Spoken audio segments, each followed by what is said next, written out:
Deion Sanders proud of Colorado's comeback effort versus USC.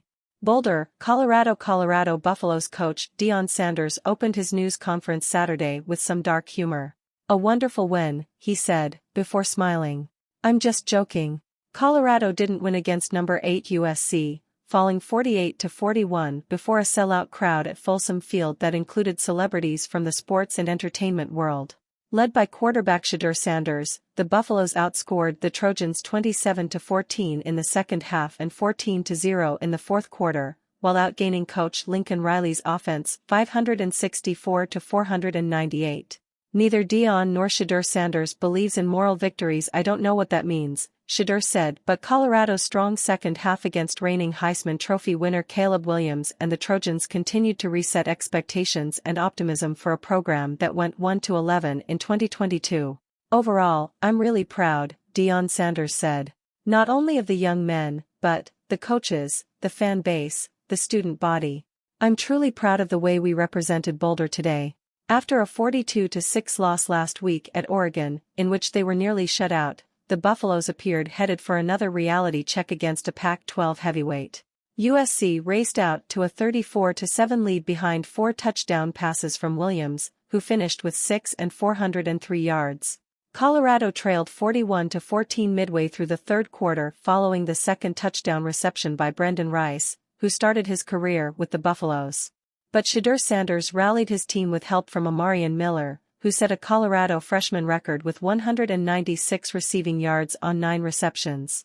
"We just had to lock in and understand, look, this is not going to be a recap of what happened last week.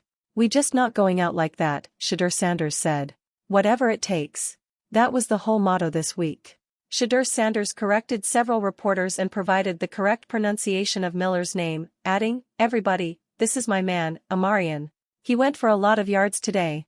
Sanders found Miller for a 9-yard touchdown through a tiny window on 4th and 5 to bring Colorado within 2 touchdowns early in the fourth quarter. Miller, an ESPN 4-star recruit, had not recorded a reception in Colorado's first 4 games but said he dreamed about a big performance against USC. "I've got so much to prove, this is just one game," Miller said. "Y'all ain't seen nothing yet." Miller was one of several young players to emerge for Colorado, which played without 3 defensive backs who started the season: safety Miles Slusher, cornerback Travis Hunter and safety Shiloh Sanders, who missed his first game with a kidney injury from the Oregon game. Freshman cornerback Cormani McClain, ESPN's number 14 overall recruit whose preparation Deion Sanders called out during the week, had a pass breakup in the end zone and helped cover up a botched PAT attempt by USC. Deion Sanders said he wants McClain to be that dude, and added that both McClain and Miller separated themselves from their yesterday, which was terrible.